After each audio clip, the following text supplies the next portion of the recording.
សម្ដេចធិបតីហ៊ុនម៉ាណែតគុំបំពងបញ្ហាព្រំដែនកម្ពុជាថៃដោយព័ត៌មានមិនពិត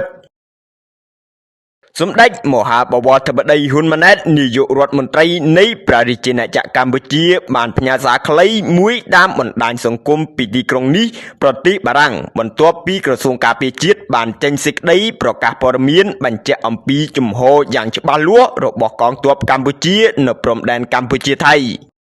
សម្ដេចបវរធិបតីហ៊ុនម៉ាណែតបញ្ជាក់ថារាជរដ្ឋាភិបាលបន្តជំហរសហការជាមួយភាគីថៃដើម្បីជំរុញការវាស់វែងខណ្ឌសីមានិងបោះបង្គោលព្រំដែនរវាងប្រទេសទាំងពីរដែលនៅសេសសល់ដោយប្រើប្រាស់យន្តការគណៈកម្មការព្រំដែនចម្រុះ JBC កម្ពុជាថៃជាសេនាធិការដោយចូលលើកិច្ចព្រមព្រៀងរវាងរាជរដ្ឋាភិបាលនៃប្រទេសទាំងពីរជាពិសេស MOU ឆ្នាំ2000និងច្បាប់អន្តរជាតិរួមទាំងយន្តការតុលាការយុត្តិធម៌អន្តរជាតិ ICJ ក្នុងករណីចាំបាច់ដូចជាករណីប្រាសាទតាមាន់ធំប្រាសាទតាមាន់ទូចប្រាសាទតាក្របីនិងតំបន់មុំ3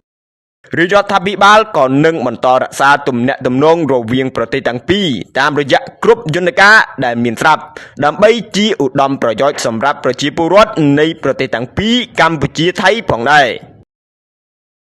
ជាមួយគ្នានេះសម្ដេចធិបតីហ៊ុនម៉ាណែតបានអំពាវនាវឲ្យបណ្ដាញសារព័ត៌មាននិងប្រជាពលរដ្ឋទាំងអស់រក្សាភាពស្ងប់ស្ងាត់និងសូមជឿទុកចិត្តលើរាជរដ្ឋាភិបាលនិងកងទ័ពកម្ពុជាក្នុងការការពារបូរណភាពទឹកដីនិងឧត្តមប្រយោជន៍ជាតិខ្មែរក្រៅពីនេះសូមជៀសវាងការបង្កើតឬចែករំលែកព័ត៌មានមិនច្បាស់ណាមួយដែលនាំឲ្យមានការយល់ច្រឡំនិងនាំឲ្យបំពងសភាពការលើសពីការពិតដែលអាចពង្រីកបញ្ហាទៅជាជម្លោះរវាងប្រជាជននិងប្រជាជននៃប្រទេសទាំងពីរសូមជម្រាបថាសម្ដេចមហាបវរធិបតីហ៊ុនម៉ាណែតបានអញ្ជើញចូលរួមសន្និសីទរបស់ UN ស្ដីពីមហាសមុទ្រទី3នៅប្រទេសបារាំងរយៈពេល3ថ្ងៃចាប់ពីថ្ងៃទី9ដល់ថ្ងៃទី11ខែមិថុនា